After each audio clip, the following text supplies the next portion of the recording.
I actually thought he was going to kill me. What does the aftermath look like of being an undercover cop? I'm scared of everything. Does that alarm you? Men don't forget. When he threatened to kill me at the end, that made a little more difference to me. Not a boring life, Dale. He's out now, yeah. He's out now?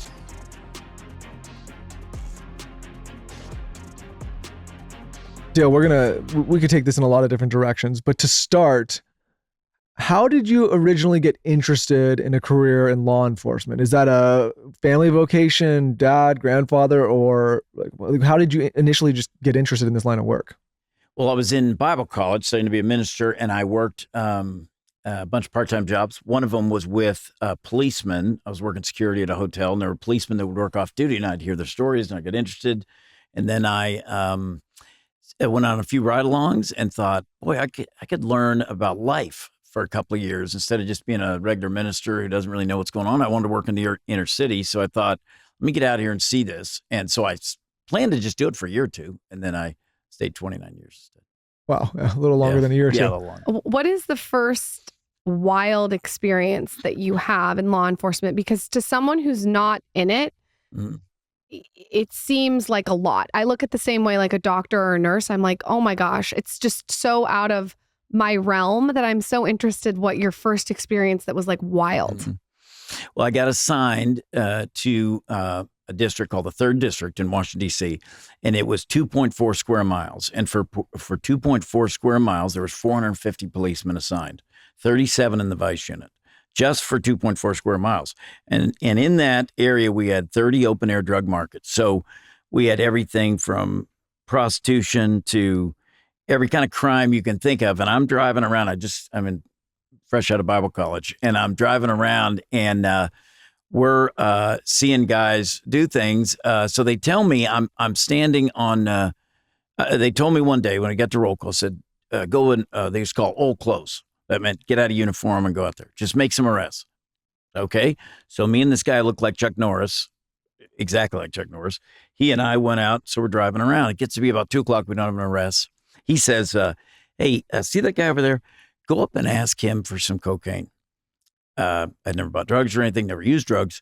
He said, go. I said, okay. It's just me and him. I had no money or anything. I walk up to the guy. Guy says, come on, walk with me. We'll go get it out of my car. Okay. Never supposed to do that, by the way. Can't protect you if you start moving around. So you as a cop are not supposed to do that. Right. When you're doing the undercover, you want to stay where you're at and the team can watch you. And there's all supposed to be a team. There was just one guy. So in those days, we didn't worry about that much. So I'm walking with this fella, and everywhere I look, behind me, my buddy's like hiding behind light poles. It's very sophisticated. And we get to the guy's car. We get in the car. He hands me what I think is the cocaine, and I take my gun out. I mean, remember, I'm a month into this thing. I take my gun out. This? 1988. Okay. 1988. So take my gun out. My hand's shaking. I'm holding this guy. And the other guy grabs him out of the car. So we get out of the car, and he's laughing because he just sold me baking soda. That's my very first buy, as I get an ounce of baking soda. The good news was, kind of good news was, the car he had taken us to was stolen. He had stolen it earlier that morning from an old man, and so we did have a case on him. But that was my first shock. I'm suddenly in the world where I'm buying drugs, pointing guns at people, and it was. Did he know you were a cop? No. Didn't. Well, he did at the end there. He did at the end. He figured that out. Yeah.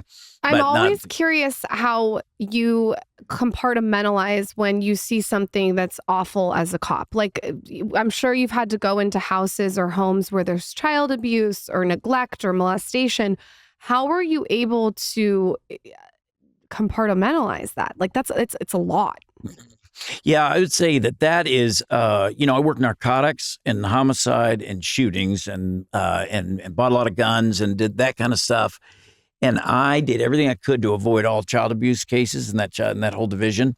But when we would go, remember a guy who killed, he got high on PCP, beat his 7 and 8-year-old to death, wrapped him in a carpet, put him in a closet, and then raped his 17-year-old daughter. I remember that night really well. It was a horrible man. And the big story really was that the first policeman who grabbed him, it was weird because the TV cameras were there because there was a manhunt going on. He happened to grab him and he punched him. He hit him. That was the first thing he did. The policeman was a father too. And arrested him. And the big story really was that he punched this guy who just raped his 17-year-old daughter. So anyway, I remember that one. That was a troubling one. That was a really troubling story. And I'd only been a policeman maybe 3 months when that happened. How do people hold restraint in that situation? Because I'm a father. Yeah. And I can't imagine running into somebody like that and being able to restrain myself.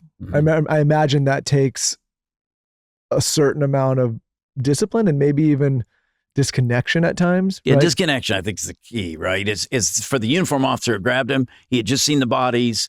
He was in the moment. He couldn't disconnect, or he didn't disconnect. And we can do it, I think, better with other things other than children. But I mean, he beat him to death with a hammer. I mean, it was horrible. In that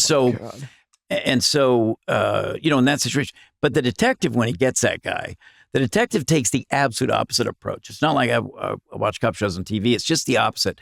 They're his best friend. They're talking to him. They're asking, what did this girl do to make you do this to her? Anything to get them to just say, well, that's right. She was the one who started, and this what happened. And then he tells a story.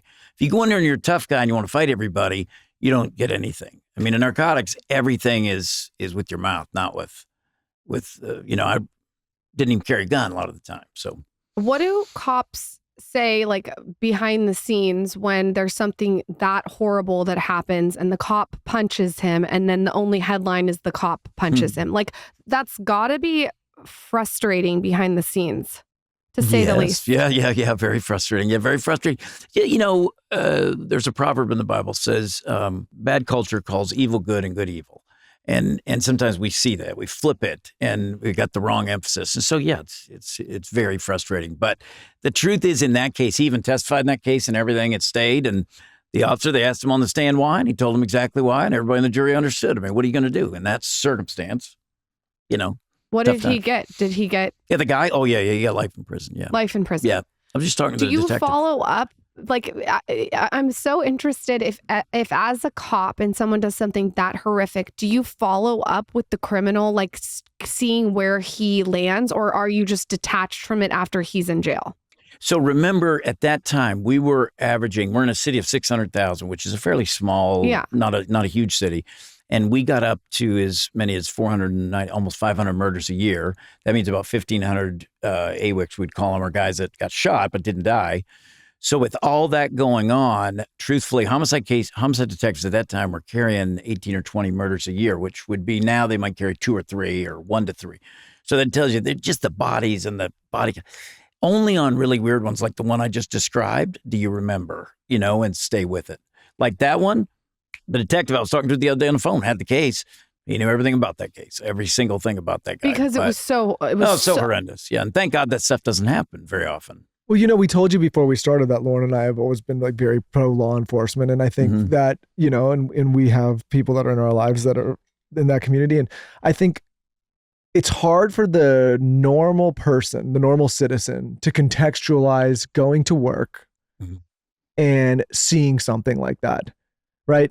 Yeah. Like most people go to their job, sit in the office, write a couple of emails, maybe go to a service industry job, serve a couple of people. And I'm not trying to diminish anybody, but I'm just saying that's the normal experience. Is where a lot of people in law enforcement, they see things like that, and then and listen, we want to hold everybody to a standard, right? And all of that. But I think sometimes there's a lack of empathy for some of the things people in law enforcement see, because you are the ones that see the worst of humanity first, right? And I just don't think people can understand or rationalize that. I can't imagine waking up, going to work, seeing 2 small children beaten to death with a hammer, encountering then a 17-year-old woman that had been raped, and it was all done by the father, and then I have to see that father to prison, right? Or be the detective and have to be friends with him. I want people to really understand and grasp what that day of work would look like, right? Most people's hard to say like, oh my God, my boss was tough on me, or I lost an account, or you know what I mean? It kind of pales in comparison when you think about it that way. Or even firefighters or people that are, nurses and doctors, people that just see, honestly, the worst of humanity. Yeah. Listen, I think there's some truth to that. I was just thinking as you said that. So I worked most of my career, I spent working as an undercover officer. So I acted as though I was somebody else and spent a lot of time with criminals. And one type of criminal we did these like sting operations with guys that were committing robberies. if they were out doing violent robberies, what we would do is I would pose as a guy who could help them find victims. So I would tell them I was a drug dealer, small drug dealer, but I knew big drug dealers, and we could go rob them if they'd. And during those conversations, the idea was to get them to confess to other things they've already done to prove to me that they were bad guys or whatever. And I was thinking about a guy. There were these two really awful people who beat the one crime that they had done the worst to me was they had beaten an old man so bad that when he was found by the cops who came on the scene, he was unconscious, and they thought he had it was a car had run over him, and he didn't wake up till 3 days later in the hospital. And then they found out, in fact, he was beaten. It was a robbery. So that's how bad these guys are. And we're meeting with them over dinner, trying to get friends with them, talking about all this stuff. And they start laughing about what they did to the old guy. And that was challenging. And then they got off. He got off. We went to trial, and he got, a few months in jail or whatever because he'd grown up in a bad life and he'd had a hard time and that kind of thing. And so that was a little more challenging. And when you think about those circumstances, yeah, you're spending time with people that nobody should spend time with. When you are approaching becoming someone else, mm-hmm. I have to ask this. Did you change your voice? What are you wearing? How did you prepare to become someone else as an undercover cop? So I did. It's kind of funny. I watch TV. Yeah. That's what I did. I watch TV, and here's why it matters, is because the dope dealers watch TV too. So if I'm doing what they expect, what I would do, or I would get in an observation post, we call, and I just watch buyers in that neighborhood all day long, and I'd see what guys in my age group, Caucasian, what do they look like? What do they come in? Because cops come up with all kinds of stupid ideas about what should work. That doesn't matter. You need to go and see what does work, what happens every day. So anyway, I learned some of the things. We were, for a year, I was a mobster, and it was probably the most fun I ever had. Oh my God, you got to tell us all about that. Yeah, I got to play I was Richie Giovanni for a year from Philadelphia, big cigars and a white beater, and it was really funny. And I had a desk like yours. I had the Mary statue on it and a picture of my grandfather who looked Italian behind me. And it was an all African-American city. We don't have mobsters in Washington, and that we know of at least. And so I was an anomaly, and all they knew, same as I knew, was what was on Sopranos. So I watched Sopranos, saw what they dressed like. I'd go get a shirt like that. And I'd get the guys, we had jewelry, we'd get Rolexes, all this stuff I'd never, would own. And I just did what TV made them do, and it went over great. Wait, they loved it. I have a couple questions about Sure. this. Okay, first thing, where does, you said Richie Giovanni? Richie Giovanni, yes. Where does Richie Giovanni come out of? So you just come out of nowhere? So I picked the undercover name Rick from a college roommate that I had early on, and then I used Rick, Richard, Richie. I used Richie a lot of different cases. Most all my undercovers I used because I wanted to be able to turn if somebody ever called my name that I'd catch it. Really smart. Because occasionally things happen where you're not planning to see the bad guy and then you do or whatever. But anyway, other than that, that's where I came up with that. And then Giovanni was just, I'm like you. I'm just picking an Italian name that seems like it's good. I mean, though, how do you come out of thin air to criminals? Like if you're Richie Giovanni with your Rolex and your picture of your grandfather, how do you just appear and put yourself out there so it makes sense and they have context of who you are? Well, let me say this. I know nothing about the world you live in, right? I know nothing about Austin. I know nothing about the podcast where all that. So if I wanted to, I'd get one of those people out there in your office, and I'd say, I really want to get to know them. What do I do? And they would sit down and educate me, and they'd say, and I'd say, I'm going to wear this off. Nobody's ever worn that to your office. Believe me, they would never wear that. You could wear this. Then they tell me. So that's how we would do it. We would get a friend of the bad guys or an informant. What's in it for them? It depends. Different guys, different things. Sometimes it's to lower their exposure. Sometimes it's money. Sometimes it's revenge. It's one of the best ones is when a girl gets mistreated by a guy. Oh yeah, you better not do it, guys. Boy, I've had some great cases that way. Don't fuck with the girl. Yeah, it's really a mistake. I've been a great informant for my ex-boyfriends. Yes. Don't do it, guys. So when you plan and prep for this, I also wonder when you're in character, when you're able to come out. So for instance, if you're talking to a bad guy and you're a mobster, when are you able to sort of take the uniform off and go home? And what does that look like? Like, where are you, like, what if the bad guy follows you? Or is it during that period of time you almost can't get out of it? I think, look, I'll tell you the truth. I think, guys, this is the moment where I can sound very dramatic about how it is like the movies. It isn't. To me, it wasn't. I didn't understand. To me, it was laughable. I'm not Richie Giovanni. Let's be for real here. Everybody knows me. I'm not Richie Giovanni, never was, never will. But I can play like Richie Giovanni for 6-7 hours. Now, the thing that messed you up a little bit is some of the cases that I did long-term, I ran a recording studio for a long time, and I was doing that. And every night, we were also going to the clubs every night, and I was doing the drugs. I was spending tons of money. I could say that was a little bit appealing. That was a little bit harder to go back to being the pastor because I was also a pastor at the same time. My pastor, my 3 daughters, living regular life when we had to pinch pennies to try to, can we go on vacation or can we go to, and then I'm back to work and I'm $100 bill to every waiter and everything. So those kind of things I'd say, but not in the sense like, it was traumatic or something. No, it was just probably more fun to be Rich just the Giovanni. juxtaposition of like, oh, I'm living large over here. And That's right. I got to go back to real life. Yeah, but here's where I don't understand it. If I'm a bad guy and you and I are partying till 2 a.m. And I suspect something's weird with you and I decide to follow you home. Problem. Okay. So what do you do with that?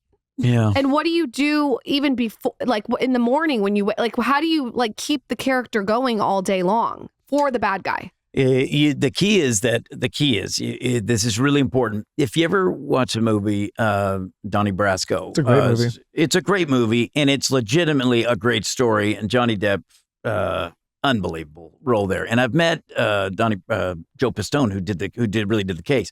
Now that guy, he's the real thing. You need to get him on the show. That guy lived 6 years with them lived with them. You see the difference? I never lived with these guys. It's a big difference. We don't do, give up secrets, but we don't really do that anymore. Undercover's too dangerous. We have too many liability. We don't want undercovers out there like that. So we might use an informant, but to use a guy like they use Joe Pistone would be extremely unusual nowadays. So for me, I'd work in with these guys and I'd always have an out. I would have a reason that I'm leaving. I live in Virginia. I have something I got to do in the morning, or I had so much money. I don't care what they do. I'm going to my thing. And then the following thing is, you have to know your target. And 99%, listen, I did this for 22 years or so, almost straight. And I had one really bad one like that where a guy followed me and it wrecked a case. But other than that, we tracked how they, leaving, very careful leaving, didn't go straight home, that kind of thing. And then secondly, really knowing the bad guys and thinking we could outbeat the bad guys. This podcast is brought to you by Squarespace. Squarespace is the all-in-one website platform for entrepreneurs to stand out and succeed online, whether you're just starting out or managing a growing brand. Squarespace makes it easy to create a beautiful website, engage with your audience, and sell anything from products to content to time, all in one place, all on your own terms. It is 2024, and it is crazy to not own your own online presence that are not reliant on third parties. Many of us spend so much time on all these social platforms and third-party platforms that we have no control over. We're at the mercy of algorithms. We're at the mercy of something that we don't own. Lauren and I have always been firm believers in utilizing those platforms, but actually owning all of the platforms, whether it's an e-com site, a blog, a newsletter, our RSS feed on our podcast. These are all things that we own without having to rely on all of the third parties. This is so important if you're going to start building a business or a side hustle or even just a hobby online. Knowing that you have the security of owning your own platform is such a great peace of mind. And Squarespace can help you do that. Whether you want to build your own website cost effectively and efficiently, Squarespace is a solution for you. If you're building a blog, they have all sorts of blogging tools and analytics. If you want to build courses or subscription products, they also do that. E-com websites, they can help you stand those up. If you want to sell merch, they have so many solutions.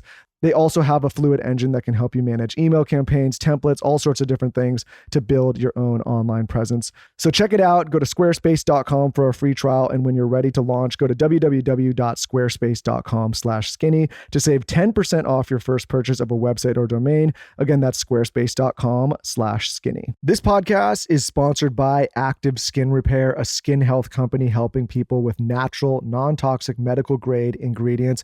Lauren and I recently did an entire episode with the founder of Active Skin Repair on this podcast, talking all about the benefits of their incredible product.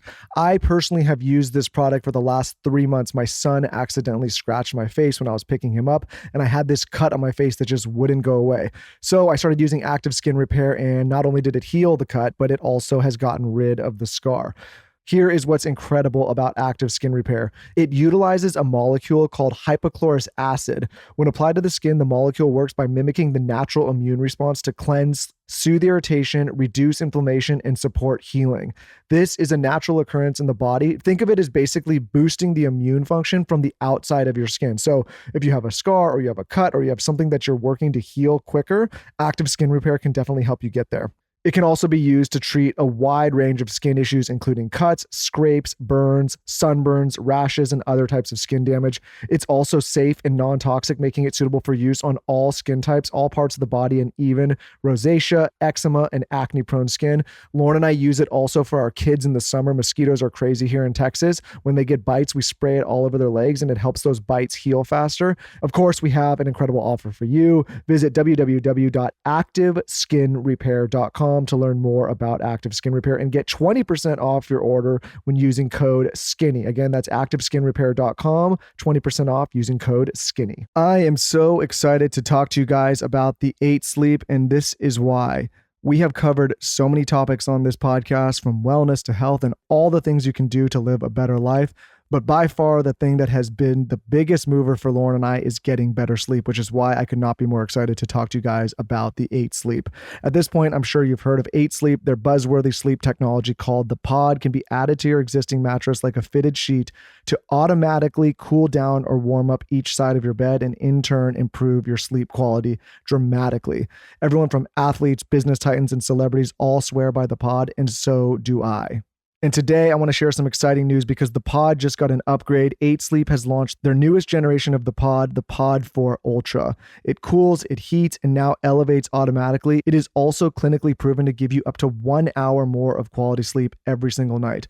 The Pod 4 Ultra is extremely easy to use. All you have to do is put it on your existing mattress. And what it's going to do is it's going to cool down each side of the bed 20 degrees Fahrenheit below room temperature.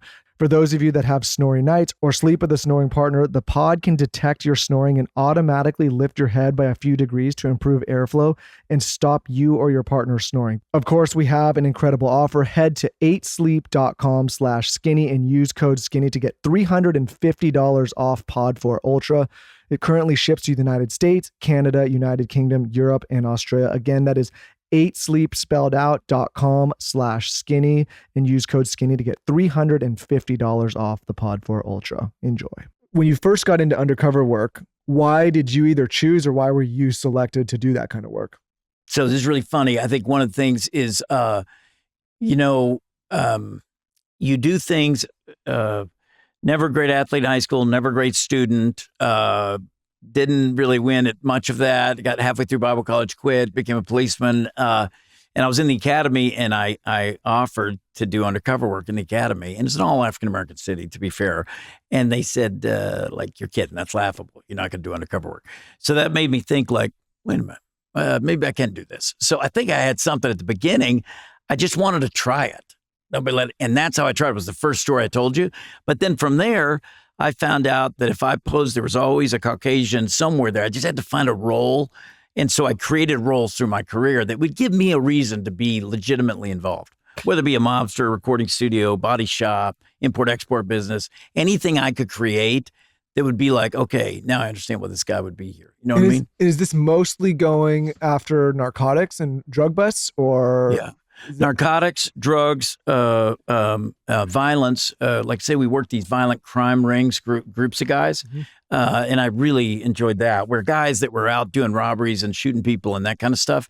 And then I would get to be friends with them and track with them. Maybe I cased a bank for one that was doing a bank robbery. I went in and cased the bank and took videos of the bank for them.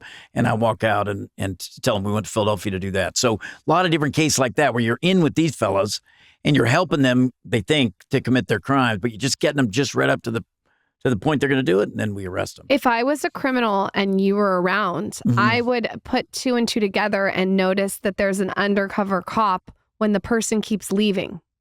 Lauren, that's what I would. That's what I Lauren would. always. No, wait a minute now. Let's challenge that just a little bit here. Challenge. You She also thinks she could win every reality show contest.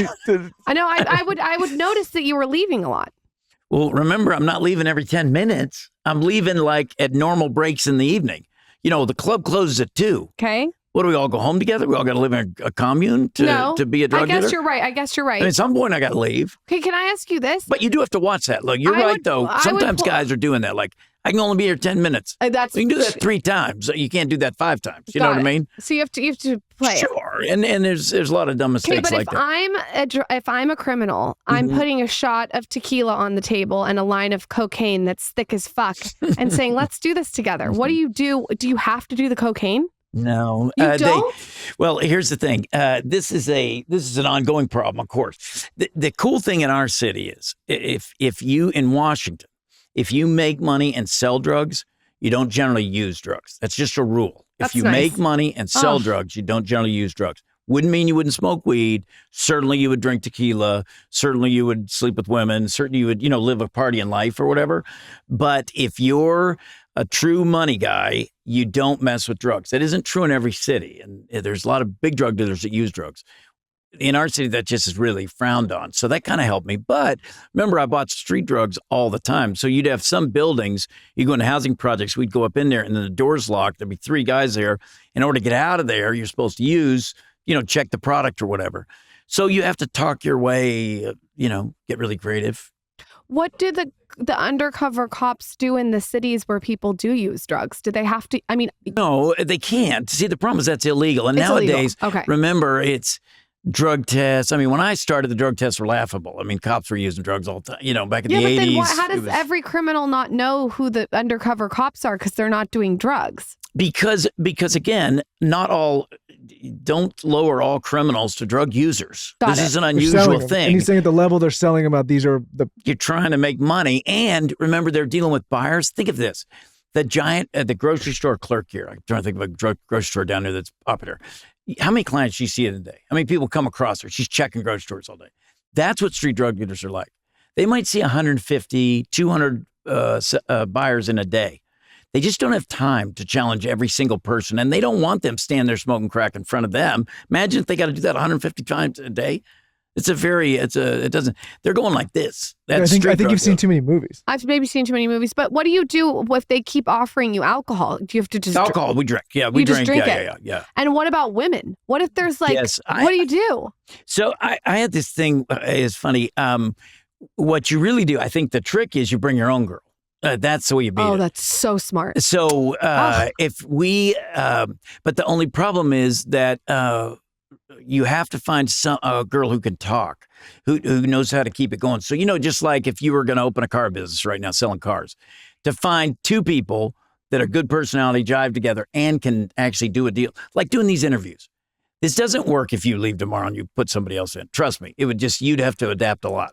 So you had to do, other way doesn't around work. Too. Yeah, so you'd have to, if you're going to go out and do a UC deal, and I got to bring a girl, she's got to be attractive, got to fit with my deal, and then she's also got to have this. She got to be able to talk.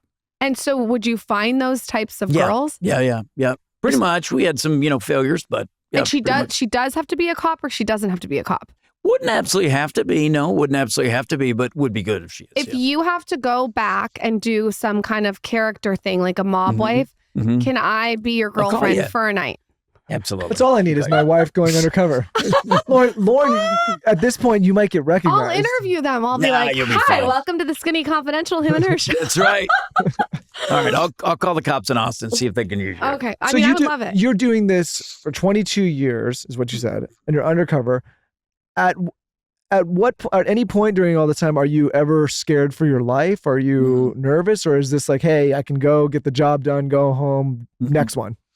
First of all, I got to get back to this real quick just because this thing. So sometimes back in the old days when things weren't as governed as they are today for police, we used to do some crazy stuff. And sometimes we would have church interns. Now, remember, I'm a pastor a lot of this time.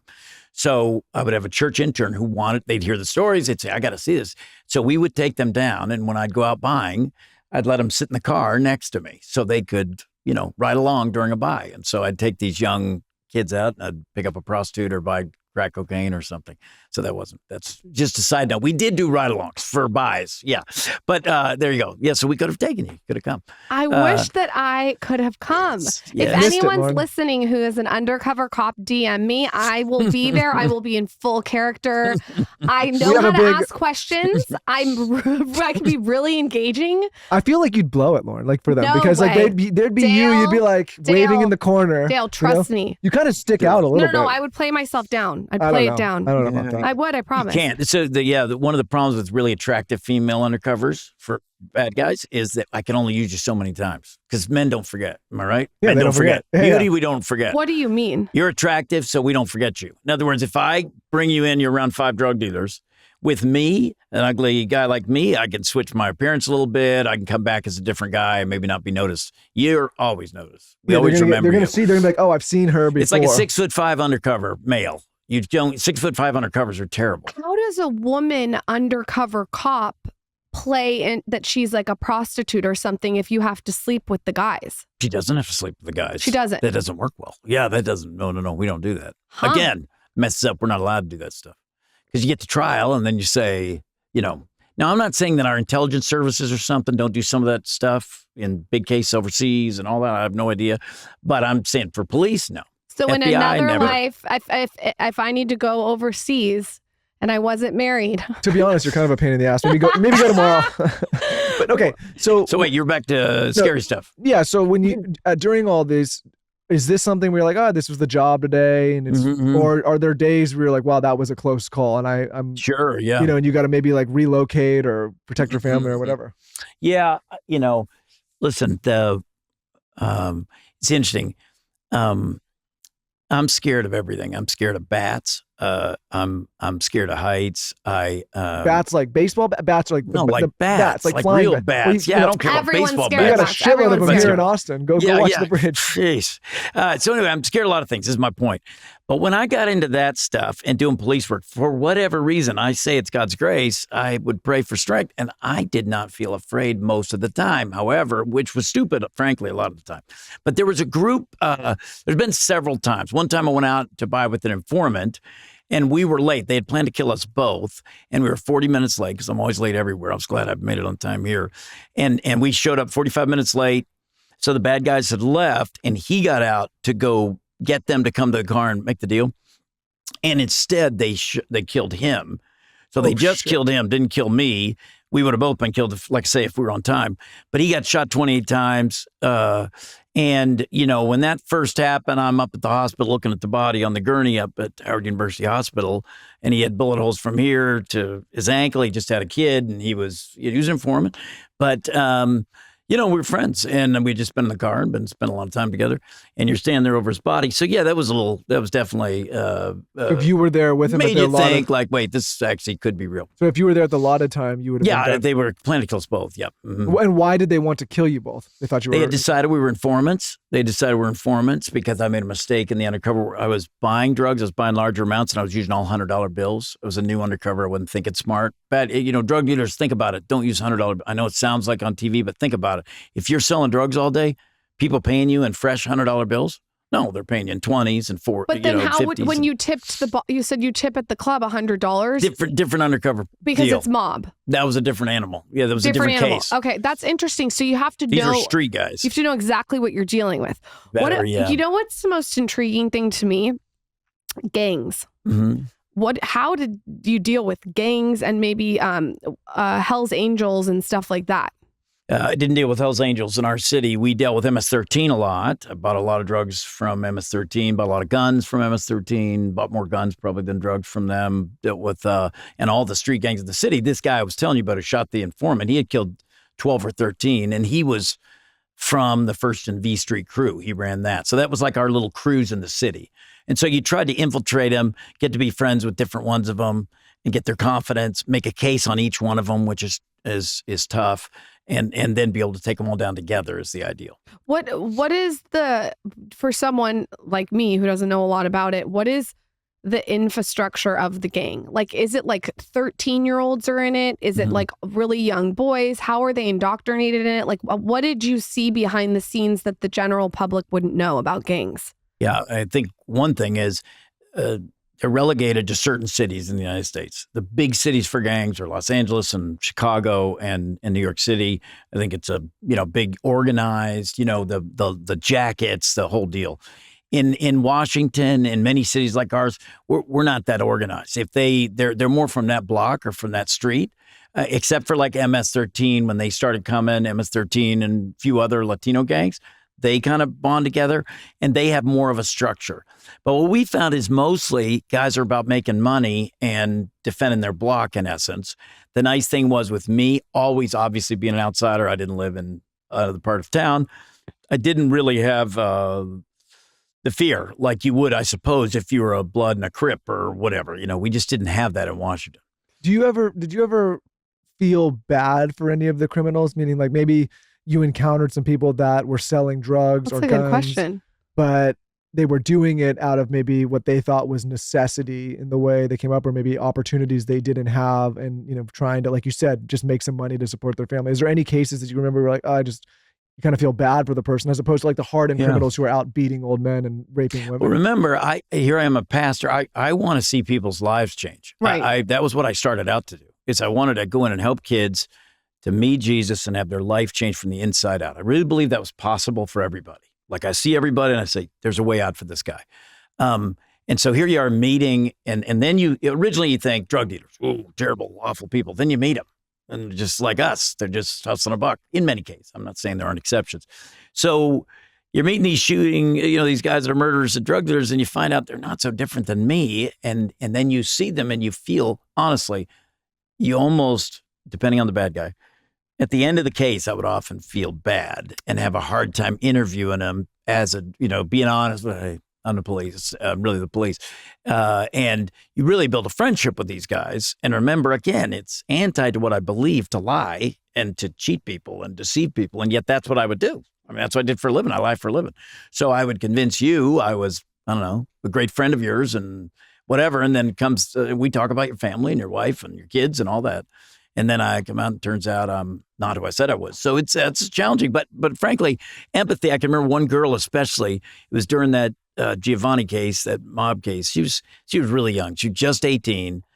And she was just a mess, and she just insisted on selling us drugs. Like we did everything to try to get her to give us her supplier and get out of it. And man, I was just looking at the videos recently for this documentary thing. And man, it was torturous. I still feel bad about her. Like you wanted to get her to not, you did not want to have a case against her. I don't want to lock that kid up. I mean, she wasn't, you know what I mean? Like, granted, was she a drug dealer? Yes. We didn't entrap her. I mean, nothing like that. She sold drugs all day long. But she needed something different. She didn't need jail. It was my opinion.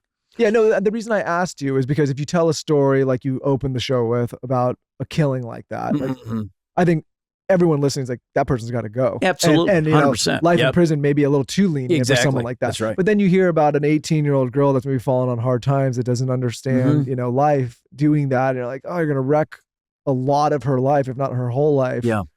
I think people can empathize with that. And I imagine, again, this is what I'm saying, back to law enforcement, you guys have to see and do things and make decisions that really affect people's lives that the everyday person just, I don't think, can understand unless they're in your shoes. Mm-hmm. Yeah, I suppose When it comes to kids, were you around a lot of kids when you were doing undercover work, or was there not a lot of kids? You're saying like juveniles selling drugs, that kind of thing? Selling drugs. Or do you mean maybe, children of drug dealers? Yeah, children.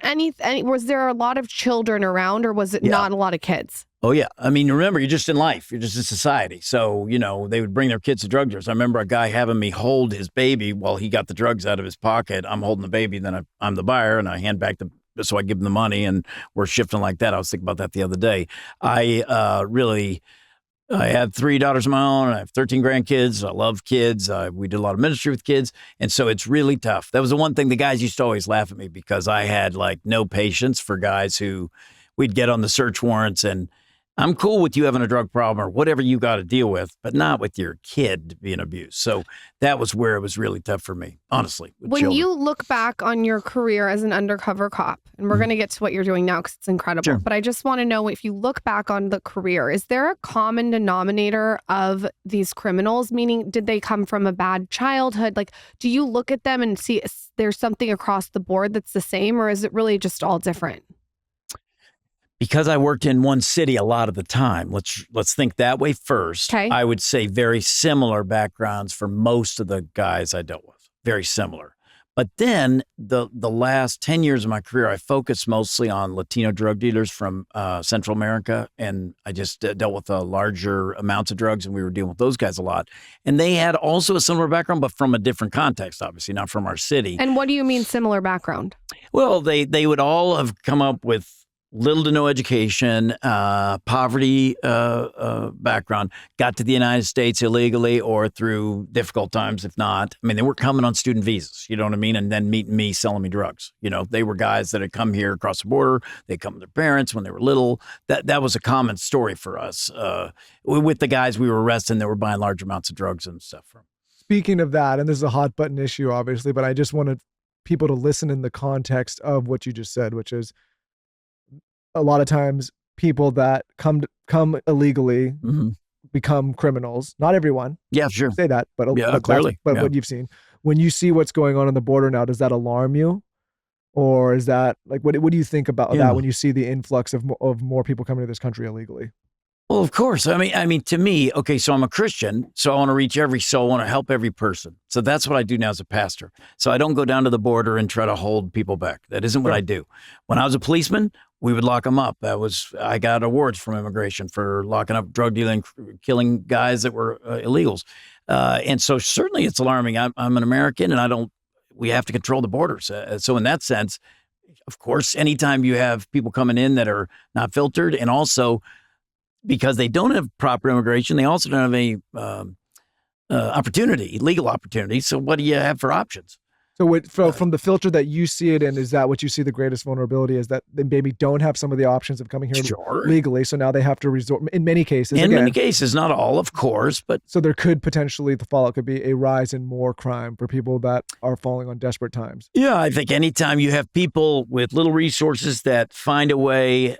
Yeah, there's a circuit of guys in Guatemala and Mexico and other places who look for guys like that to try to get them to sell even small amounts of drugs and make money from them. And that creates an income stream for them that isn't. So maybe guys that are more established here in the criminal world. Yeah, sure. Seek those kind of people out. And they're like, hey, you don't have a lot of opportunity here. Here's a good amount of money. You haven't seen this kind of money. That is exactly. We just watched the show Griselda, and that's. I haven't watched it yet. It's so good. Yeah. I know the story a little bit. I read the story. So good, and that's exactly what she did to get her army around her. Is she strategically made sure that the people she was getting were like the people with a lot of the Cuban refugees. Yeah, right. She kind of made a lot of them. Can I ask a total random off the cuff tangent question? Did you ever deal? My favorite show is Sons of Anarchy. Really? Favorite?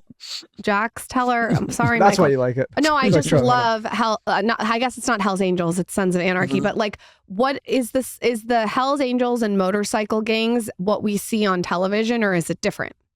I only know from what other guys have told me. Okay. I have almost about as much experience as you do, except that I've talked to other agents and other undercovers who've worked them. Okay. So I hear a little bit more.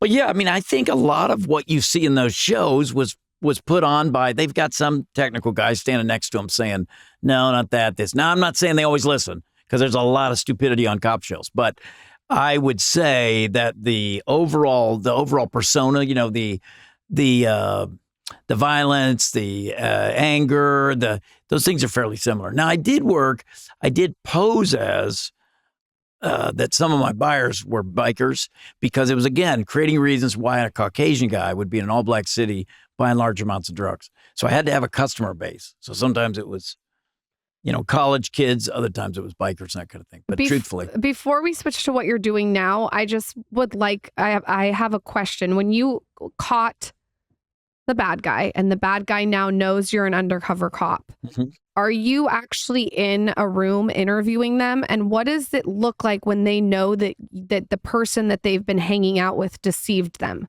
Do they want to punch you? Are they mad? Are you actually face to face with them? What does the aftermath look like of being an undercover cop? Well, it depends. If sometimes you're halfway through a case and a guy's, let's say, so violent. We had some guys we were buying guns from, and they were carjacking people every night. And so we had to create a way to arrest them mid-case. and not arrest all the other drug dealers who knew them. So at that point, I couldn't reveal I was the undercover. So picture, this all makes sense to me. My daughter says, nobody knows what you're talking about. So I'm going to try to explain what I mean. You two guys are carjackers and robbery guys. Okay. And you're selling me guns. But you know other drug dealers. Okay. Okay. So the problem is we're all friends. We're all friends. I had set up an undercover business. They were all coming over to my business and I was buying drugs from them, and me and another undercover. So it goes along a little while. Now these guys are starting to go crazy. They're carjacking like real victims and it's dangerous and we're afraid they're going to go kill some innocent person. So the chief of police says, you got to do something. You got to wrap this up. And we don't want to wrap it up because these guys aren't done yet. You know, they're still baking. We've still got them at ounces. We want to be at a kilo or whatever. So you have to create a way to get those guys without them knowing I'm the undercover. So let's say they know they're coming with a gun. You try to get a uniform guy to track them and pull them over and just arrest them for the gun. Got it. And get them locked up, get them off the street, try to stop the every night carjacking. So in that case, no, I don't go talk to them. Okay. It might be at the end of the case, I'd go talk to them. So what do they do? Yeah. So then what I do though, a lot of times is the way to get a guy to turn or to get a guy to tell like I'm really done for is for me to walk in the room. You know what I mean? Then like there's question, man, you don't have anything on me. You don't have anything on me. And then I walk in and say, what do they do? Different guys, different ways. But I remember one guy saying to me, this was really, felt bad. He was new at the game, you know, and he looked at me and said, you know, I thought you were my friend. Oh, that's hard. I felt bad for the guy. Like I thought, I mean, most guys, they say, you were doing your thing, I was doing my thing. You know, shame on it. And if ever they got the chance, they act like all kinds of you don't different have reactions. shit on me. You don't know you're doing your thing. So they still sort of play into the character of it all. More like an FU type attitude, like more they were they know what they're but like. Were you ever worried that like someone that you caught is going to tell a friend in jail to do something to you? Was that not a worry for you? That happened sometimes. Like there was a list that was floating around DC jail, and it was the to kill list. These are not, my God. Essay writers. Don't tell me so it's we're the on to it. kill list. And so I made the list. It was a list of policemen, and I made the list. It was, I felt like it was quite complimentary that I made the list. Out of 4,000 policemen, I was selected. So anyway, yes, you have some of that where there are guys, but the truth is, again, in our city, we did not have guys being tracked. This isn't Bogota. They don't track cops post-arrest. They do it, but it's rare. It would make the big news when that happens, Yeah, they're not out trying to kill cops. No, they don't, because it'll just ripple effect on their life. Now, you tell, if any one of those guys could, they'd still like to see me. I mean, yes, absolutely. So my hack is I do coffee every single morning. I have to have my cup of coffee. But then later in the day, instead of doing coffee, so I don't get too like high strung, I'll do tea. And I have switched recently to a green tea. And that is what I drink when I'm podcasting. Because when you talk a lot, your voice gets like really hoarse and sore. So you always need a good cup of green tea. Lipton green tea has flavonoids in it, which are amazing for your health, and they support your immunity, which I am all about. If you want to make it iced, sometimes I'll take like a glass pitcher and I'll put a bunch of ice in it, and then I'll put mint in it and ginger and some honey. I have like a raw honey and some lemon, and I'll put a bunch of Lipton green tea bags in the iced tea, and I'll just let it brew. Michael's obsessed with it this way, and also my kids love it, and I love that they're getting their flavonoids in. You should know that Lipton green tea is one of America's most beloved tea brands since 1871, which is wild. Other fun ways to drink a hot cup of tea are when you're at work, when you're winding down in the bathtub. I even like to nightcap my night with it. So I'll get my magnesium water and my hot green tea, and I'll get my Kindle with my red light, put on some 528 frequencies, and sit and enjoy a hot cup of tea. I am all about the tea these days, whether it's iced or hot. It's absolutely such a delicious treat. If you're looking for naturally occurring bioactives to support your health, you definitely have to check out Lipton's green tea because it contains so many flavonoids. Try some of this delicious Lipton green tea today. Who doesn't want a shot of clean energy with no sugar or caffeine? So I decided to curb my coffee. I do 1 cup of coffee, then I'll switch to tea. But in between that, I do a ketone IQ. This was recommended to me probably a year ago. I heard it actually through a bunch of athletes. They would come on the podcast and talk about this product. And essentially what it does, we actually had the founder on our show, is it helps to put your body in ketosis, I guess. And it gives you a lot of energy, but not energy that's like coffee energy, just like calm, sustained energy. And you can take it at any time of the day. So sometimes I'll do it when I have a podcast at 5 p.m. at night. I sent this to my dad and I was like, Daddy, you have to try this. Like, they've worked with the top Olympic athletes. Trust me, you're going to love it. And he called me and he goes, holy shit, that is amazing. It's like the cleanest energy he said he's ever had. He asked me to send him more. Like, people are obsessed with them. This is something that a lot of cyclists are talking about, athletes, really top performers. It's kind of like a secret. So it's this shot. You take it, you shoot it, and it has this technology in it that's absolutely amazing and just gives you the best energy. You guys got to try it. You can save 30% off your first subscription order of Ketone IQ at ketone.com/skinny. 2 products from one of our favorite partners, Just Thrive. Lauren and I take their probiotic every single day for almost 6 years now, and we have noticed a huge improvement in our gut health, our mood, our stress, our anxiety. Let's face it, life can be stressful, it can be overwhelming, and it's not just your mind that suffers when you're feeling tense and anxious. Stress can also make a mess of your digestion and your immune system. When you have poor digestion, when your gut is out of whack, everything else in your system is going to suffer. You're going to be more stressed. Your hormones are going to be all over the place. Your immune system is going to be compromised. You're going to get sick easier, which is why we love these products so much. Like I said, we take them every single day. Every time we have a meal, we have the Just Thrive probiotic. And throughout the day, we have the Just Calm, especially when we're getting into podcasts or when we need to think more clearly. So say goodbye to frazzled nerves and hello to a steady, serene, more relaxed you. Just Calm's proprietary mood lifting blend is clinically proven to help you relax and breathe a little easier in as little as 4 weeks. With Just Calm and Just Thrive probiotic, you'll have the ultimate stress fighting duo to help you win the day every single day. And right now, when you go to justthrivehealth.com and use promo code SKINNY, you can get 20% off a 90-day bottle of Just Thrive probiotic and Just Calm. That's like getting a month for free. And a portion of every purchase goes to Vitamin Angels, a nonprofit organization that saves the lives of millions of children and moms to be around the world, ensuring they get vitamins and minerals they need to stay healthy and strong. And take control today with Just Thrive. Again, that's justthrivehealth.com, promo code SKINNY. So do you worry about that at this point with the people you've put away, if some of them are getting out and coming out now knowing, you're out, you're public, you're vocal about what you're doing? Is that a concern for you?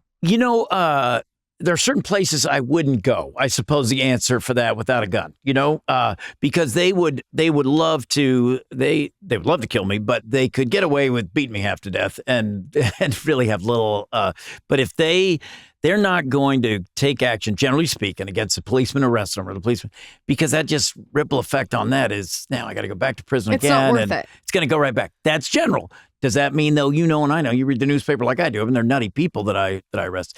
Some of the most dangerous people, there was a guy we did undercover work on who was suspected in kidnapping and killing multiple prostitutes, and they never made that case on him, but I made a drug case on him, and he threatened to kill me. I remember we were at his house, and he was pulling out pictures of girls. He used to trick her. He was a bouncer in a bar. He used to trick girls into coming back. He was a model, the typical thing, like, I'm going to take a picture, make you famous type deal. So he was showing me all these pictures of half-naked girls that he had taken pictures of back at the house. And turns out, then I found out he's like suspecting this serial killer deal.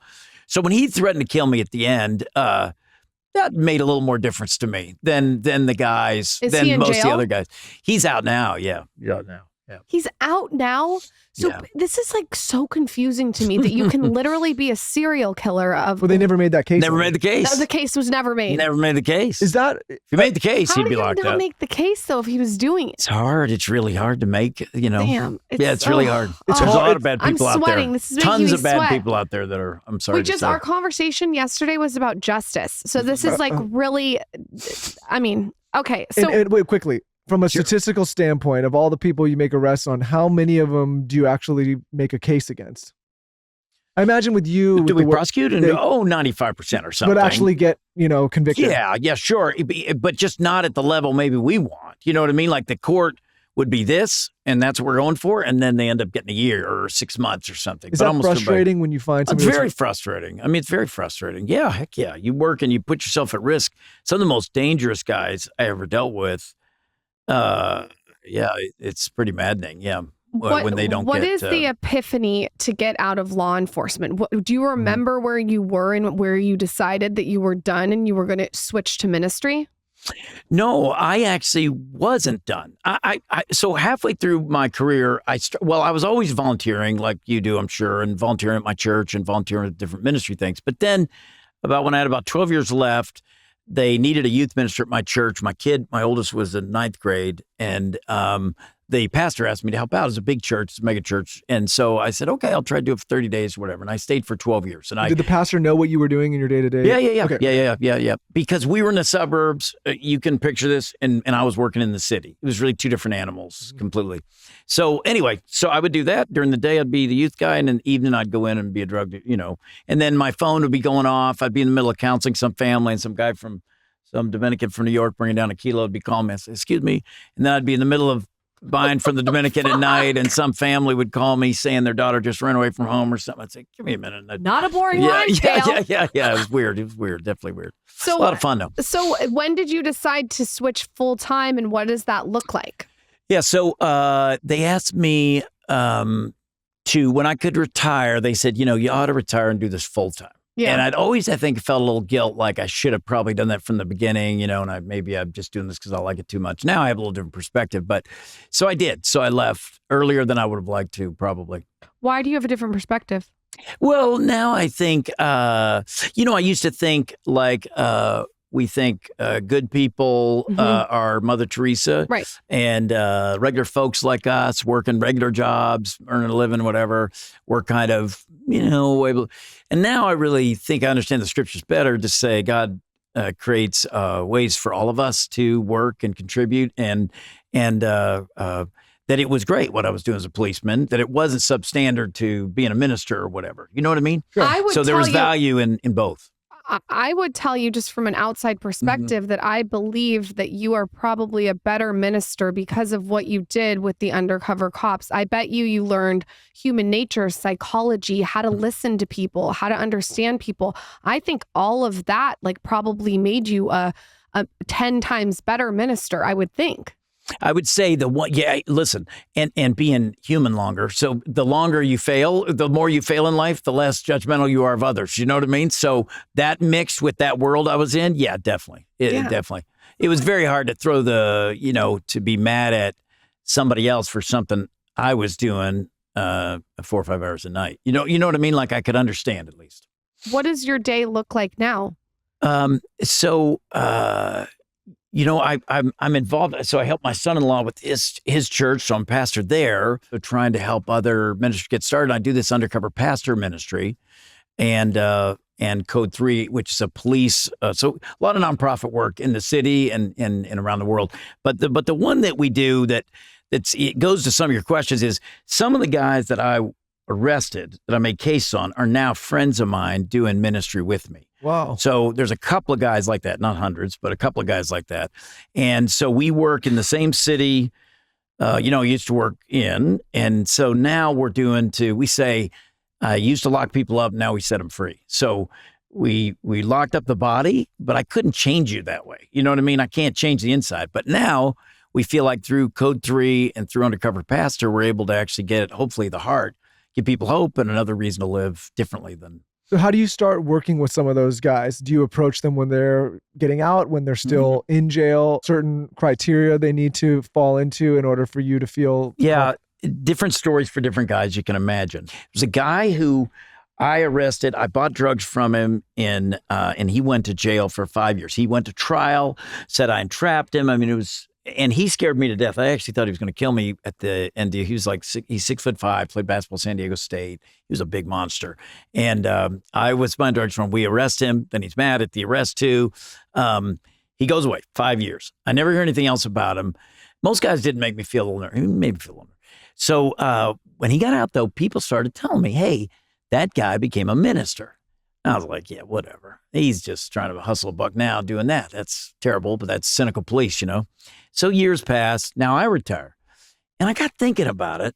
I don't know, the Lord brought it to mind. And I looked him up online. Sure enough, he's a minister right here in the DC area, right where I'm. So I found his number. I asked somebody who's figured out. They found his number. I called him. I said, hey, Dale Sutherland, if you remember me. And actually, what I did, I texted. That's more polite communication, I think, to start up a relationship. So I texted Especially him. after you put someone away for 5 years. For a long time, yeah.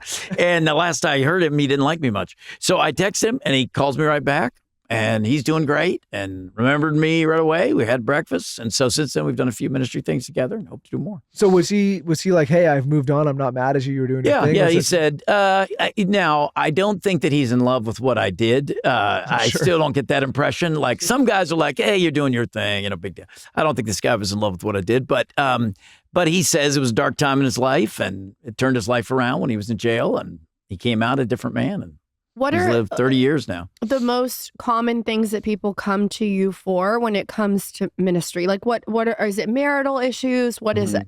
Mm-hmm. Well, it depends what kind of role you're in, but a lot, I would say, I deal a lot with men and men trying to be better people. I think that's a lot of what I deal with. Everybody wants to get better. I don't think there's anybody on the planet, unless you're a sociopath or something, that doesn't want to be a better dad or a better human or whatever.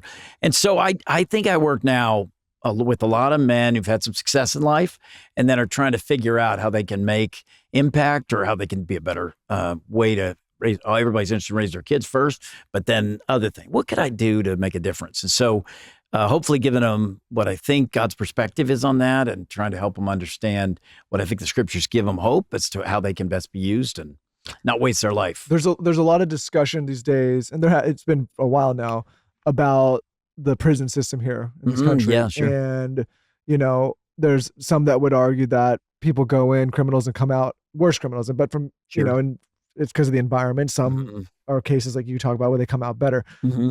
Putting people away, do you ever worry that, you put an 18-year-old girl away, she's going to go, she's going to get thrown around in the system and come out worse? Is that a concern that you think about? And when you think about the modern prison system, how do you?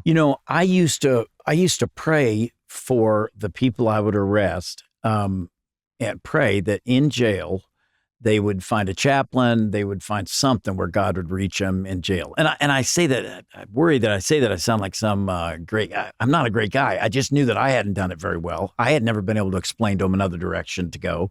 So I just would pray, Lord, help them maybe to find some hope in the jail, because you're right. It's not a good place. Prison is not a good place. It's not like we're going to make people better there. What is it like there?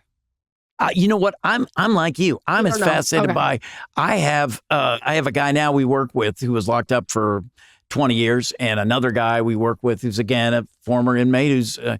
I'm always asking him questions. Like, I got 100 questions. If you've been in prison for more than 10 years, you're welcome on the show. I would love to interview you. Just invite anybody over. There's this show, Dale, that they take normal people and they put them in jail, and the jailmates don't know that they're normal people. Have you seen this show? It's called, what's it called? Maybe Lockup, Carson? Well, you look it up. There's a few shows like that, or they take us three. Well, there's the youth show. And they'll put us in prison with other prisoners. Yeah. And we have to pretend like we're prisoners to get information. I'd rather just read a book. Dale's like, I think so. Okay. And let me just tell you, just to give fairness to the prisoners so they get their fair due.